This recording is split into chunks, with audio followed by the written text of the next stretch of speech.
teďka jsme si dali pizzu a dobré, točíš to jako chod. A Míša se šel vychcat a říkal, že je to v nejvyšším patře steakhouse. Tak říkám, dobré, určitě si ze mě dělá prdel. Vyšel jsem do steakhouse a jdu šipka nahoru. Říkám, dobré, tak musím nahoru. Další šipka nahoru, tak jsem šel nahoru a prostě ten hajzl je úplně nahoře, úplně prostě nahoře. Tak spravím teraz detail, jo? Nedělej žádný detail. Detail. Ukáž, já to veznu. Detail, ja to spravím. Tak, to je ten steakhouse. To je prvé poschodie. Druhé poschodie.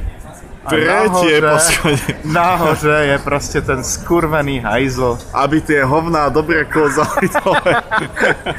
Když se chceš dobře vysrat, zajdi si, musíš si zajít do Rancho Steakhouse, protože nahoře v nejvyšším patře prostě se jdeš vysrat v Rancho Steakhouse. A má to vysvetlenie, lebo na najvyššom poschodí je najmenší tlak. To znamená, že keď začneš srať, tak to z teba rýchlejšie poleze.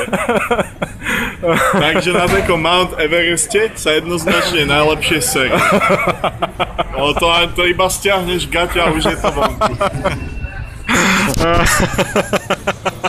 Odborník na sranie. Jo, a pizzu jsme si dávali tam vzadu, to teď nejde vidět. Jo, a ještě povedz, že jsme se pýtali tu na bordel. Jo, a tady je Erotic Boutique. Erotic Boutique, sedí tam lidi na zemi, jo, prostě. Dobré, já nechci moc natáčet. Sedí tam na zemi v Erotic Boutique a radili nám, kde máme jít do bordelu. Takže už jsme na cestě. Ne.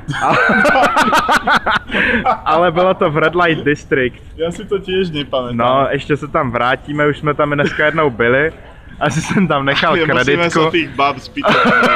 A David teďka nahoře, úplně nahoře v hajzli sere. A dělá tam hovnový tobogán. David je úplně nahoře a dělá hovno.